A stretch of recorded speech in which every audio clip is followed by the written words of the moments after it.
Paano nga ba sukatan ang span o pagitan ng ating mga biga para sa ilalagay na steel decking? Ang una nating gawin ay gumawa ng drawing base sa design ng mga biga. Ating malalaman kung ilan ang butas at masukatan ayon sa haba, lapad at kung ilang piraso ang papasok. Madali lang naman gawin, lalo na kung i-fast forward mo ang video. Ito na nga, lalagyan na ito ng sukat sa bawat butas. Pagkatapos magkaroon ng sukat ang bawat butas at kung ilang piraso ang papasok sa bawat span, ay magkaroon naman ito ng total sa gilid. Kung ating napapansin, runners at rebars pa lang ating nakikita, nagsusukat na kami para sa steel deck. Dahil ang concrete cover dito ay 5 cm or 50 mm, sigurado na papasok ang bawat dulo ng steel deck. Makakain ito sa buhos ng biga. Ready na po yung aming framing ng steel decking at yung aming steel deck ay nandun. Dumating na. Ayun oh. Nagdi-discarga na sila. Meron na tayong second floor at third floor na ito. Yun. Base doon sa aming paglalagyan ng steel deck. Sukat-sukat na yan.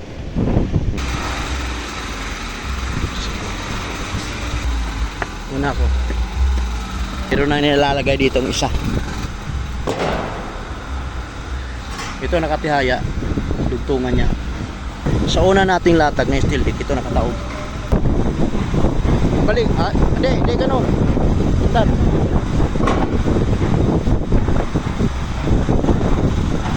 Yan. Mag-asawa yan. Oh, 'di ba? Nauna yung sa ilalim natin at sasapawan na lang. Ayos na yan. Lapat na yan. Pag bumangga na sa anilyo, kahit hindi pantay, okay na. Yun, nakadalawa na. Oh, lapag.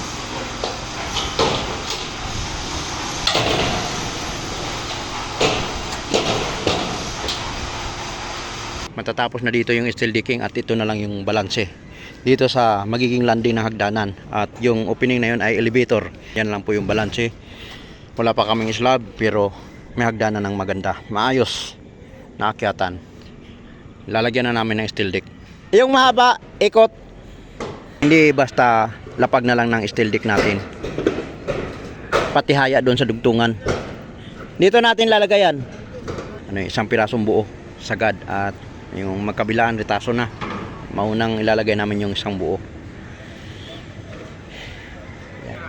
Sige, sagad dyan sa anilyo, tapos balanse dito sa I-beam. Sige, lapag yan. Yun, sakto lang oh. Yung dulo hindi nakasagad doon sa siding para mapupuno ng ng buhos. Yan. Ito naman balanse lang dito. Op. Balanse lang. Yan, sige. Okay, tama na kasi hindi masyadong malapad yung I-beam diyan. Naka-I-beam kami ng framing dito sa may gilid ng hagdanan.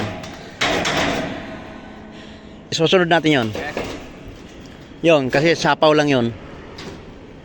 Magkakaroon na ng steel decking dito sa magiging landing ng aming hagdan.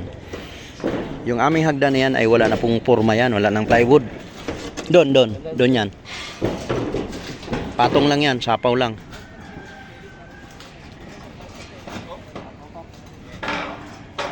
Yan o.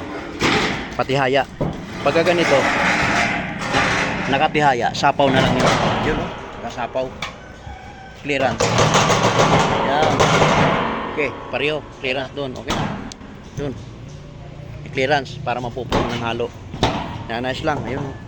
Pagka I-beam yung gamit na biga, para matatakpan yung butas, pwede nang halo yan. Halo na lang ilalagay doon sa ilalim. O di kay dito sa ibabaw, pwede rin maglagay ng halo. Matatakpan lang natin. Pero pagka hindi I-beam, kailangan talaga natin takpan ng retaso na metal stud. I-rebit. Yan, isunod naman natin yon. Dito pa ilalim. Pailalim natin dito.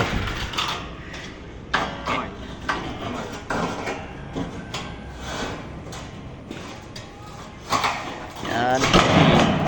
Okay, tama lang dito. Okay, retaso, maliit. Yun oh.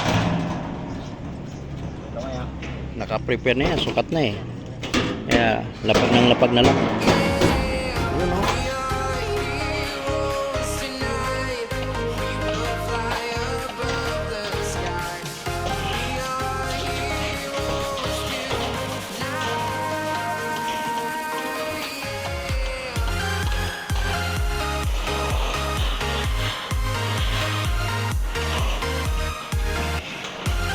So ito na yung aming steel deck. Magbabakal na kami kinabukasan. Ayos. Salamat sa Diyos.